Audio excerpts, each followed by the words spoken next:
Слава бъде на Господа! Днес с Божията помощ искам така да се отговоря един въпрос.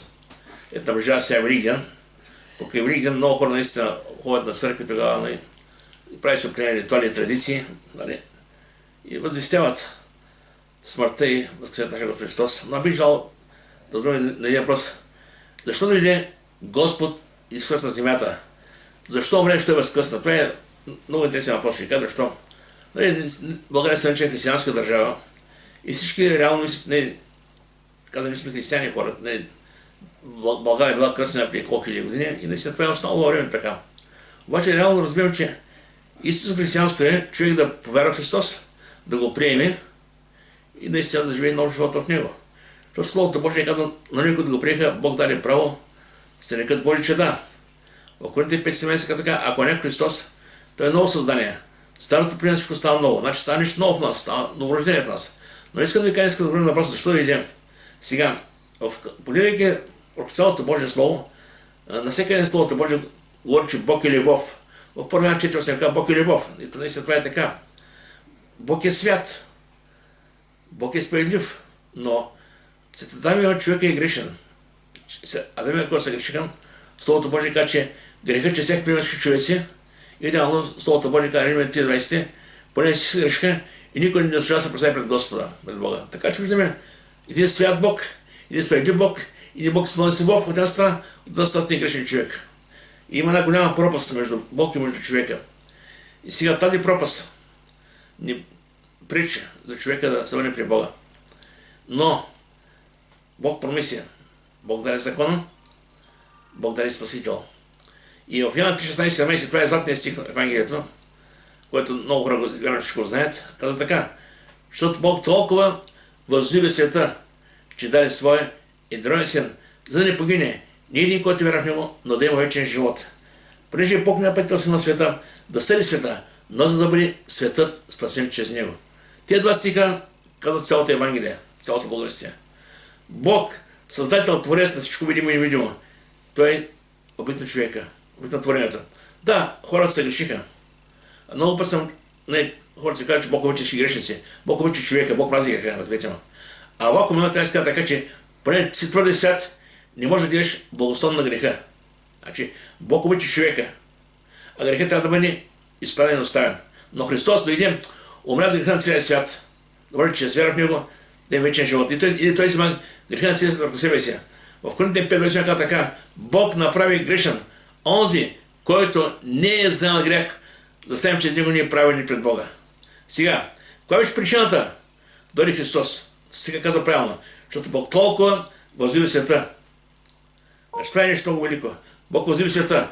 Сега, ако имаш някакъв шанс, това спасение стане по начин, сега да кажем, по един лист. Така ще пишеш ти пред, и ако направиш всичко, за да пишеш спасение си. Обаче не става така.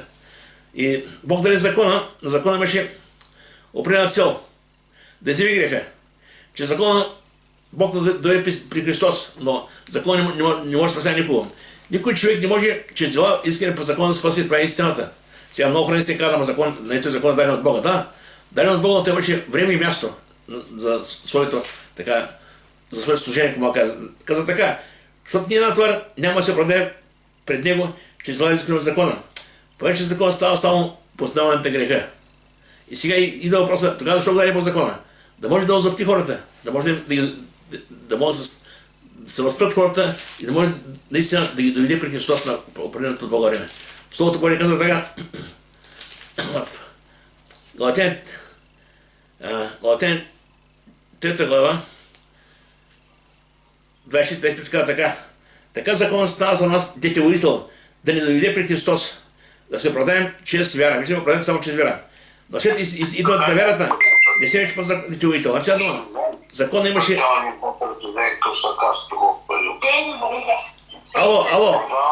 Ало, микрофона, Митко.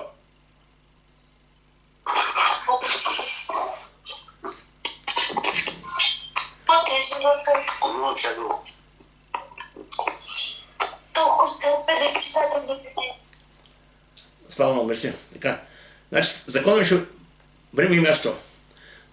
Целта на закон беше да дойде хората при Христос. Слава да бъде на Господ. Сега, Причината, когато говори Словото Божие, че Бог толкова обикна света, тук става дума именно за човека. Света е като творение. Соломон Гашителен казва, че Господна е земята и изкуштена в нея. Всичко, което виждаме в този свят, сътрено от Бога. Да, Бог го направи с много любов, направи всичко любов, наистина. Но истинно човека направи правилен. И наистина за човека Бог е промислил вечен живот. За нищо друго няма. Само за човека има. И жалко, ако човек пропиле живота на тази земя, в търсене на земните облаги, на охолство и на лукс, а пропусне вечността. Жалко. Жалко е. И наистина, всеки човек трябва преминати през тази земя, да се пита въпроса, защо съм на тази земя? Какво е за мене? Това не е всичко. И ако нещо друго, как да го намеря? И когато човек се запита, непременно Бог ще му каже кой е Христос. Амос 5.6 казва така: потърсете Господа и ще живеете. Или казва, потърсете Господа и ще имате смисъл на вашия живот. А Еремия 2.13 казва отгора: и ще ме потърсите, и ще ме намерите тогава, когато ме потърсите с цялото сърце. Сега тук виждаме, Бог възлюби света, когато Бог обикна хората. И сега като следствие от това, че Бог обикна хората, и наистина следствието от това е, че Той даде сина си за нас. Римляни 5.8 казва така: но Бог препоръчва своята към нас любов в това, че когато още бяхме грешници, Христос умре за нас. Нямаше нито един правилен. Сега, ние определим нашата правилност пред живота, който живеем. Сега всеки човек да се е правилен. Казва, аз си лъжа, не крада, не убивам, нищо лошо не правя, работя, гледам семейството, гледам си децата. Какво лошо правя? Защо съм грешен? Да, хората се задават въпроса, съблюдавайки тези неща. Ама в Исаия Словото Божие каза, вашите правилни дела са като обърсена теха пред мене. Обърсена теха. Значи, никой от нас не може да е при Бога на основание това, което счита себе са правилен. Ние да им при Бога на основание една друга правда. Това е един, който направи на кръста, Христос. Именно чрез неговата правда, ние да им при Него. Слава да бъде Господ. Сега, в първия на четвърта глава, 9 си казва така, 9-10. Първия на 4-9-10. В това се яви Божията любов към нас, че Бог изпрати на света своя единороден син, за да живеем чрез Него. Виждаме целта каква е? Да живеем чрез Него. В това се яви любовта, не че ние сме възлюбили Бога, но ще възлюби нас и прати сина си като умилостивен за греховете. Самата умилостивление тук в текста, това значи разрешаване на проблема с греха. Знаете, в Стария Завет се правиха жертви, имаше ден на умилостивление. Когато ще Левит, там имаше ден на умилостивление, в който наистина трябва да се прасят жертви, овци и кози. И това беше спомен за греховете на един народ за една година. Всяка година трябваше да се прави жертви. Но когато Христос дойде, Той даде себе си за нашите грехове, за греха на целия свят. И Йоанна 1.29, когато Йоанн Кръстител видя Исус Христос и към него, колко запомните ли? Ето Божият агнец, който носи греха на света. Слава да бъде на Господа. И сега, Бог възлюби света. Кой беше света? Че даде своя единороден син. И в Йоанна 6 глава, тук Исус каза, защото слязах от небето. Вижте, Исус беше някъде. Той не дойде от нищото. Макар да, ако да не видим днес, Той е след нас, продължава да бъде след нас. Той казва Словото Божие, и ето аз съм с вас през всички дни до свършика на века. Невидим, но реален. Той е жив. И още повече, Господ казва, двама и трима са моите име, там съм аз. Още повече. Така че, така Словото Божие казва така, в Йоанна 6, 36 казва така, защото слязах от небето, не моята воля да върша, а волята на този, който ме е пратил. Тя казва от небето. В Исаия 50-15 Исаия казва така, Бог, който обитава вечността, чието име святи, обитава на високо свято място, но още там, където има съкрушен сърце и разкаян дух. Ако Бог да е навсякъде, Той идва да живее в нас. Това е нещо уникално. Великият Бог, който няма начало, няма край, идва да живее в своето творение, в сърцето на човека. Слава да бъде на Господа. И сега, тук се казва, защо да вижте, защото това е волята на Отца ми. Всеки, който види Сина и повярва в Него, да има вечен живот. И аз да глася последния ден. В един си, който ще даде всичко. Всеки, който види Сина и повярва, има вечен живот, Бог го спасява. Колко уникално това е. Ама никак път казваме, Господи, на тази ми преминаваме през трудности, страдания. Нищо това, което преминаваме, не може да сравни с това, което е предстои. Така че, тия неща, които са около нас, те не заслужават да ги споменаваме. По-скоро се молим и за друг, когато сме немощни. Но като цяло, нашата посока е, никой не може да я промени. Гледаме Христос, Христос иска да ме при Него. Да, падаме, ставаме, в притчи казвам, праведният и 7 пъти да падне, Господ да го оставя, пак ще се прине. Така че през скърби, изпитания, през ското да минаваме. Продължаваме напред. Сега вижте, нещо, което ни дава още увереност. Самия апостол Павел казал от Божието име, че Святия Дух. Римляни 8.32 казва така. Римляни 8.32. Онзи, който не пожали и своя син, но го предаде за всички ни, как не ще ни подари заедно с него и всичко? Всичко. Сега тук стане всичко много пъти, нали са хората, които търсят пари, богатство, охолство, лук. Чакай. В Петров каза, ще дай всичко, ще дай потребно за живота и за благочестието. Или ще дай това, което е потребно за живота и това, което е потребно да усъдим него. Така че трябва да различаваме малко нещата. В този зло всичко, значи всичко необходимо. Самия апостол е придумал с бак Питко, говорим на тема. Самия апостол Павел каза така. Научих тайната, и да имам и да нямам, и влизаме в скромност. Аз знам тайната, съм доволен. Що? Защото всичко имам сила чрез онзи, който ме подкрепя. Слава да бъде на Господа. И така вижте във 2 Петров, 1 глава 3 стих казва и много силно име. Апостол Петър, чрез Светия Дух. Казва така. Понеже неговата божествена сила ни е подарила всичко, що е потребно за живота и за благочестието. Чрез познаването на този, който не е възимал, това призвал чрез своята слава и сила. Чрез познаването на Господа, Бог ни дава всичко необходимо. Не апостолът Божий каже, не се притеснявайте, кой ще пиете, кой ще учите, търсите про Него царство. Неговата правда, всичко останало ще природи. Сега, защо и за какво? Сега казва така, за да не погине ни един. Значи, всеки един човек при нашата земя е ценен в очите на Бога. Ние не го разбираме. Ще ви кажа, погледнете сега, всеки от нас има деца, някой от нас даже има внуци. С каква любов гледаме децата си, внуци си, обичаме ги, правим така да ни падне в тях и косъм на главата им. Готови сме ние да понесем удара това в този свят, само да бъдат добри. Ако трябва, аз ще гладувам, но ти да има хляб да ядем. Ако трябва, ще потърпя, ако нещо не сходи, но той да бъде добре. Това го правим ние, като сме човеци. Представете си Бог колко много ни обича, той даде сина си. Сина за нас. Наистина това е уникално.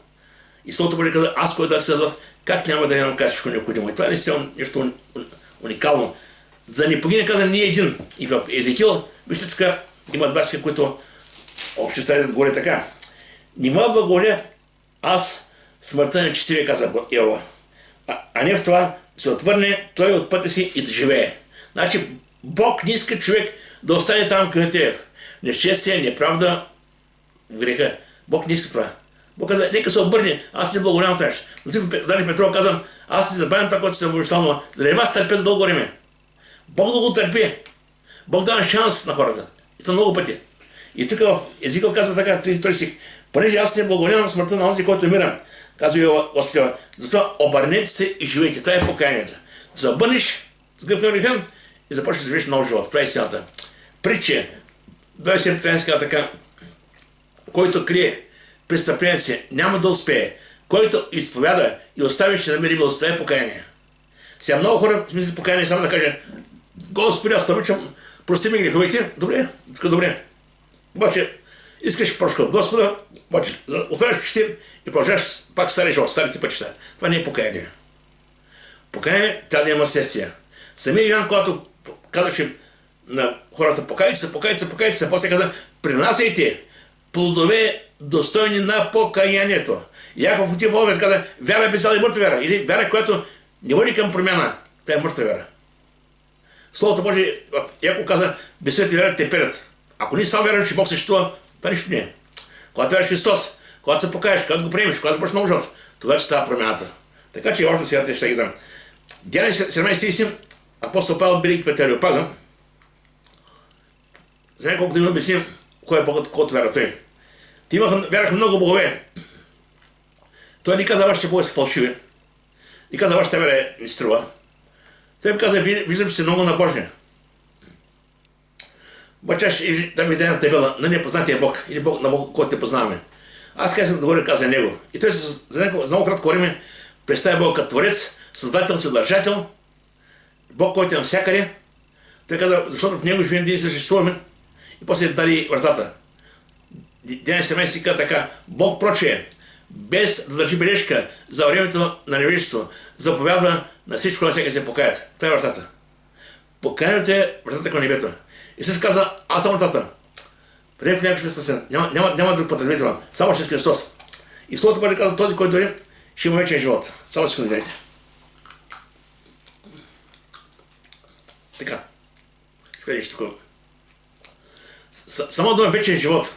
Това е живот, който няма начало, никой няма да има край. Сега, много хора казват, какво е вечен живот? Няма как да разберем. И се свикнали, ето видиш нещо, което днес се ражда, след години умира. Цветето, посяваш го, расте, заминава. После цялото твърнение има начало, има и край всичко. Докато Бог казва вечен живот. И понякога като кажем, че Бог е вечен, хората казват, чакай. Къде е бил Бог преди? Къде е бил преди да бъде така? Вижте, едно да разберем. Бог винаги е съществувал. Той никой не е трябвало да идва от някъде. Той винаги е бил. Това е вечен Бог. Когато Бог каза на Моисей, иди къде на фараон да изде людите ми, тогава Моисей каза, кой да каза на фараон? Кой ме праща? И той му каза, иди му кажи, аз съм този, който съм. На арамейски и на старомисъл означава, аз съм вечно съществуващият, вечно живеещият. Това е нашия Бог. Наистина това е много важно. Бог е вечен. Той няма начало, няма да има и край никога. И всеки един човек, когато повярва Христос и го приеме, видя така, че Бог, греховете и беззаконието няма да помни. Вече ставаме Божии деца. И Бог ни обещава вечен живот. В Йоанна 17 Словото Божие казва така, а това е вечен живот, да познае Тебе, единният истинен Бог и всеки, който си изпратил. Това е вечността. Слава да бъде на Господи. И после в Йоанна 6:67 казва така. Йоанна 6:67. Истина ви казвам, който вярва в мене, има вечен живот. Виждаме, много ми със Словото Божие говори колко е елементарно това. Идеш при Господа, вярваш, приемаш ги Бог да вечен живот. Да, така наистина. Докато фарисеите и книжниците се опитваха да налагат различни закони, не го закачи. Но край къща, когато Павел срещна Христос и отиде после да обяснява, те казаха, не може толкова лесно спасението. Той каза, добре, се оставим се правят сами. Искам да кажа, че спасението е само чрез вяра в Христос. Не е ритуали, не е традиция, не е пази на дни, не е вършени определени неща. Само вяра. Вярваш, покайваш се и започва нов живот. И наистина всичко става реално.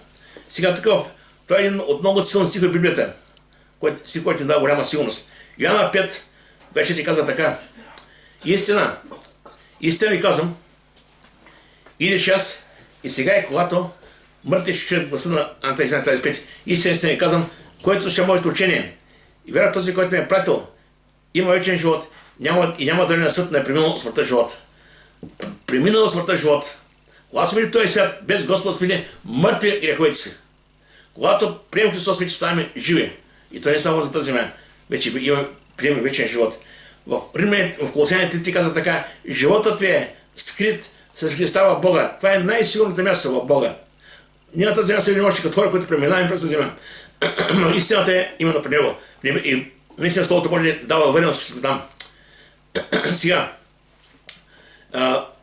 в 17 така, Бог не пътя сина на света, да съди света, но да бъде светът спасен чрез него. И вижте, това е много важно да видим. Единствената алтернатива на всеки един човек, преминах през тази земя, е само една. Христос. Вярваш, приемаш го, покайваш се, спасяваш. Това е друго няма. Някой ще каже, ама дали сме достойни за небето, дали ставаме, дали не ставаме. Защото много пъти хората не си казват, аз имам толкова много грехове, други покрива себе си прекалено праведен, не вижда себе си, че има нужда от покаяние. Разберете ме, Бог е дал Христос за всички хора. И тези, които са мислили много праведни, и тези, които са много грешни. Няма човек да се виждаш. Разбери, че нуждаеш се от Господа. Беда човека свежда твоите очи. Всеки един човек има нужда да каже, Господи, прости ме. Приемата. Приемаме и ти. И когато истина това става от искрено сърце, Бог е добър. В Словото Божие Евреи 10 така, греховете и беззаконията ви няма да помня за винаги. Това е нещо много важно. И наистина това става тогава, когато се покаем истински пред Господа. И самия Петър вижда в Словото Божие казва, и няма друго име дадено между чрез където аз спасен. Няма друго име. Помните, Петър началото, когато попадах на 50-ница, тогава появаха 3000 човека. Всички бяха по голяма еуфория. По-късно те станаха 5000 човека. Всичко ставаше наистина голям празник. Но в един миг, когато един куч човек стоиш пред храма и тогава им искаш пари, тогава те казаха: злато и сребро нямаме. На кота това ти дам, каза Петър. В името се стани ходи. Той стана да ходи. И всички хора видяха това нещо. И тогава започнаха да вече интригата. Чакай сега. Кой сте ви? Кои сте ви? В чии ми правите тези неща? И тогава Петър каза: и няма друго име дадено между човеческите кръстове. Няма друго име. Това е единственото име. Името нашия Господ Исус Христос. И сега, в Римляни 10 апостол Павел цел още напред каза така: защото всеки, който призове името Господа, ще спаси. Всеки. Ма няма че кой къде живее. Няма че в корена на човешка история. Спасението е само чрез една личност. Аз съм казал много пъти: всяка сграда има врата. И небето има врата. Вратата към небето е Христос. В Яна 10 така: аз съм вратата. През мен който ще ме спасен. През мен. Исаия 65 така: към мене погледнете и спасение бъдете. Нашия поглед, посоката, целта е той. Слава да бъде на Господа. И сега, в Лука 19 прямо казах самия Захей, когато беше там, когато Исус отиде в тях, в неговия дом. И тогава Захей се промени. Разбра кой е Христос и вече беше готов да тръгне след него. И тогава наистина Исус каза на Захей: поне човешкият син дойде да потърси и да спаси погиналото. И сега, а Лука 5 глава, когато Исус Христос мина покрай Леви, това е един от учениците на Христос, който стана после Матей. Той беше банкер, беше богат човек, обаче когато мина Христос, им казал всичко. И сега дума: остави богатството в този свят, преди след мен. Искам да кажа, че винаги при човека стои дилемата да иска повече от този свят и да търси Христос. Когато он човек дори при Христос и каза: Господи, ще снемам къде идеш. Кому каза: спомните ли? Ти си имат грезна, и си легоще, човешкият си няма где глава да посъне. Той каза реално истината каква е. Той не обещаваше цвете, рози, карафили, богатства. Няма такова нещо. Но, тук сега виждаме към Леви, когато той му каза: те върви след мене, тогава той казал: стави всичко и стане си след него. Това е наистина едно истинско посвещение. И тогава събра хората вкъщи, направи едно обещание. Покани приятели си и подобни да ги запознае с Христос. И Словото Божие каза: когато те бяха заедно там в трапезата, фарисеите и книжници роптаеха против учениците, му казаха: защо идете и пиете с бедници и грешници? Сега, споко ще кажа малко чела в този стих. Исус им каза: здравите нямат нужда да те карат болните. Не съм нужда да призова правенето на грешна покаяне. Днеска, понякога християните правят голяма грешка. Знаете какво правят? Аз искам да играя в този свят, аз се отгърнем. Не искам да никъде такива, даже не говоря с вярващи хора. Знаете, това е една голяма грешка. Игнорираме се от този свят, затваряме сами в себе си. Правим цяло събрание, там 20 човека, ние сме най-святите, ама хората погиват в този свят. Хората умират. Кой ще каже благотърс? Словото Божие казва: светлината мина. Тъмната може да е прогони само светлината. Значи разберете, ман. Има време, когато човек излезе от този свят, от греха от този свят, но трябва после да се върне. Да им каже благотърс, да им каже Спасител. Разберете, ман. Така че, така в случай сега фарисеите опрекаха Исус, че стои с грешниците. Но те каза: аз задел за тях. Каза: не съм защото правим така да призва, а грешните покаяние. Църквата има същата служба и днес. Да отива при хората, да им говори и да ги приведе при Господа.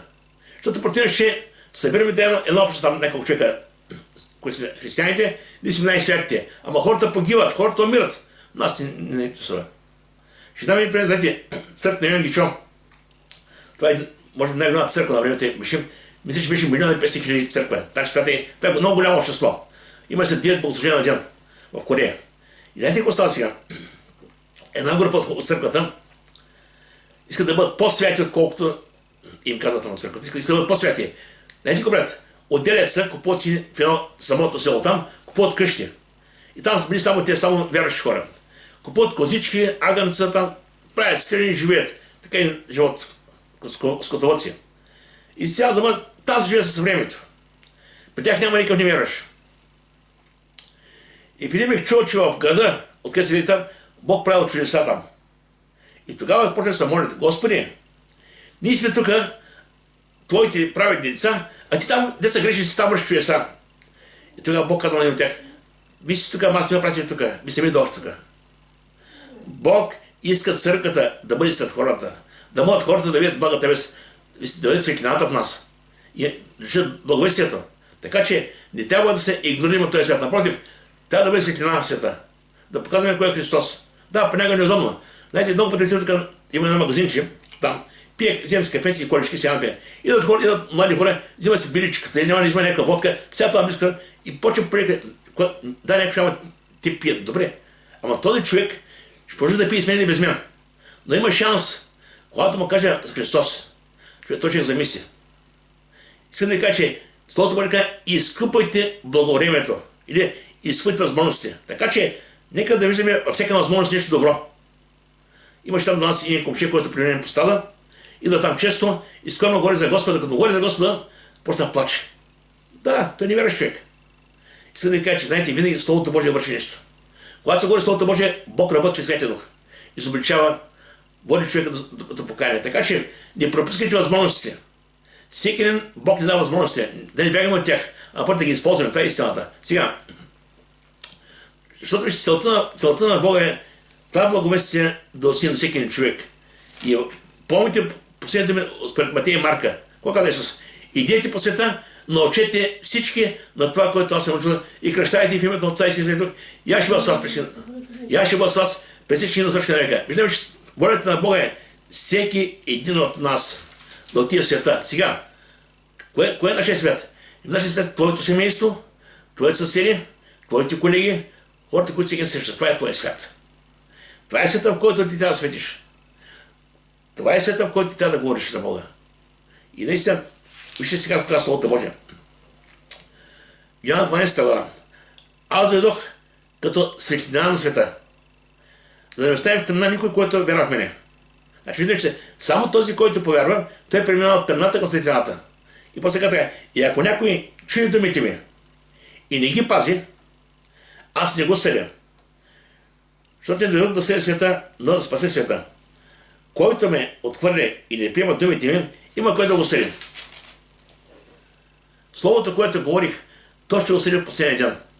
Защото аз от себе си не говорих, но Отец ми, който ме прати, той ме даде заповед, който да говори, що да каже. И си все кога последния стих. И знае, че това, което той заповядва, е вечен живот. Виждаме истинка в прав текст. Това, което Бог заповяда, е вечен живот. И той може да е придобит само чрез вяра. Само чрез покаяние. Значи виждаме колко ясно, понякога хората казват: ама как се спася, как мога да се... Има начин. Повярвай в Господа, приеми го, започни понякога да общуваш с Него, прибъдвай в Него, намери място, където може да общуваш с брата и сестри, отивай на църква. Това е начин, разберете ма. Сам не става. И сега, в Йоанна 3.16 казва така: това е нещо, което и за нас днес, макар че това казват тук пред Никодим, тези стихове, те имат сила и днес за нас днес. Това е контекста на златния стих. Казва така: и както Моисей изигна змията в пустинята, така трябва да бъде изигнат човешкия син. Виждаме както Моисей. И още нещо, още мога да прочитам. Казва така: в Йоанна 12 глава, 30 си казва така: и когато бъда аз изигнат от земята, ще привлека всички при себе си. Да, така е, да. Сега, разбира се, това не значи, че ще бъдат спасени. Но всеки един човек, идейки при Господа, той да става пред дилемата и въпроса: какво да прави сега? Да го приема и да го отвърля. И когато ти го приемеш, Бог те приема. Когато ти го отвърлиш, и не Бог ще отвърли. Ще кажа: не може да те познавам. Виждаме колко е елементарно направено. Никой не може да казва: това е толкова сложно. Не е сложно. Простичко е. Бог е направил толкова просто елементарно, да може всеки един човек да разбере. И сега, в Йоанна 3.36 казва така, тук продължават: който вярва в Сина, има вечен живот. А който не ще Сина, няма да види живот на Божия гняв остава в него. Виждам пак, който вярва в живот, който не вярва в Сина, заминава. Вижте, когато не се сговори, той не, как да кажем, едва не дава така, едва не полънчат неща. Направо говори радикално. Ще кажа защо. Понякога, когато някой християнин върши сериозен грях и не се променя, Ние сме да му кажем нищо, да име да го обидим, да име да спе да има църква. Чакай. Каква полза да се от църква, да живее греха си да ти фада? Каква полза, кажете ми? Значи трябва да минем, кажем, Господи, помогни ме, дай ми правилна думи, да отида при човека. Аз съм моля за него. Искам да му кажа, че сега този начин на живот ще да кара фада. После му кажи да пребори с греха си, наистина да има борба в себе си, но да има добър резултат. Защото противно ще угариш и ще опреш фада. Коя е победата, кажи ми, коя е ползата? Така че е важно наистина тези неща. В Йоан 14 сам каза Исус, това са знатни стихове. Аз съм пътят, аз съм истината, аз съм и живота и никой не дохожда при Отца, освен чрез мене. И сега, на какво стане отивам при Отца, в Второто Божие каза така, в Исаия 2.13 каза така, на какво основание? А сега в Христа Исуса, вие, които него сте реч, сте поставени бидоческа на Христа. Значи тази кръв, която се прави на Голгота, тази кръв продължава да капи и днес към хората. Тази кръв има прощение на греховете. Примерно казах Евреи 10 месеца. Греховете им, беззаконията им няма помни за винаги. Така го ме писае. Значи Бог обещава, че когато ни дойдем при Него, ние сме чисти, умити чрез кръвта на Христа. Вече това, което си бил, Бог го забрави го и те. И нещо повече каза така. Защото чрез Него и едните другите имаме своя достъп при Отца в един дух. Чрез Христос. И евреи, езичи си имат вече равен стат при Бога. Всеки не може да е при Бога. Сега, понякога преминаваме през много неща, които не разбираме. И много пъти казват, братко, аз съм чул много хора, които казват, братко, преминавам се, бе, кой си, кажи ми защо съм така. Чакай. Аз съм оракул. Аз не мога да кажа кой през кой преминава.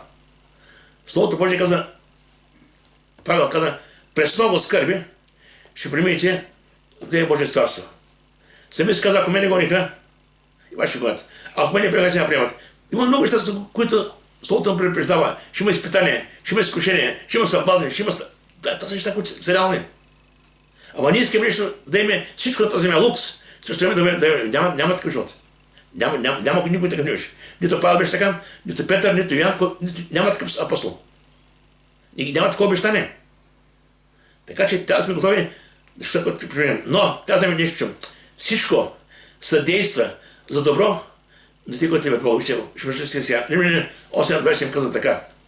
Римляни 8.28. Но знаем, че всичко съдейства за добро на тези, които имат Бога. Така казва. Сега няма, че през какво преминавам. Има си който каза Бог за мен. Беда, че болести, страдания, не мъкали, какво е, да няма никакво значение. Бог каза, всичко съдейства за добро на тези, които имат Бога. И Бог те уверява в своята любов, пише каза сега.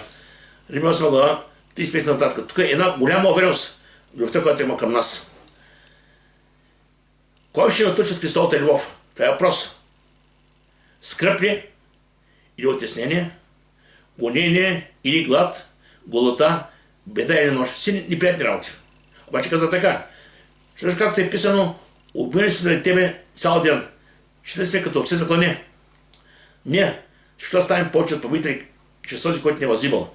Поне съм уверен, че нито смърт, нито живот, нито ангели, нито власти, нито сегашното, нито бъдещето, нито сили, нито височина, нито дълбочина, нито което да е било друго създание, ще може да отърчи от Божията любов, която е Христос на Господ. Няма такова нещо, разбирате. Когато си Христос, ти имаш твърдата увереност, че няма такава сила. Сега, още хубаво, че говоря.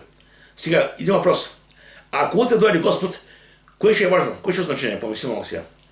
Твоето благосъстояние или твоята вяра? Аз сега да какво става. Кое е важно? Това, което притежаваш или това, което е със сърце? Или това, което притежаваш ти, или това, което притежава тебе? Какво става? Кое е по-важното?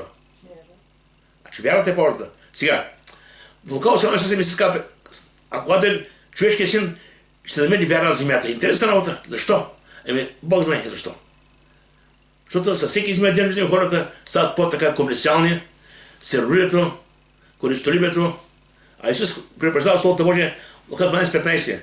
Внимавайте и пазете се от всяко користолюбие, защото живота на човека не се състои в избирането на имота му. Така е Словото Божие. Да те по-нататък, апостол Павел казва Тимотей, сервирайте корен на всяко зло, към където се смяха някой отпаднах от вярата. Виждаме какво става. Това си припреждение. Върху охолството, което искам да живеем. Но Матей 6 ще казвам, какво ще ползвам, ако спечелиш богатството на цялата земя, а загубиш живота си? Кой ще даде земя на душата си? С пари не може да купи нищо. Спомни, може да пишеш, който го продава в магазина. При Бога се иде с вяра. Така е нещо неважно. И сега, въпрос и отговор. Кое е важното? Къщата, колата, парите или живота? Ако теб те няма, нищо не те ползва. Разбирате какво значи?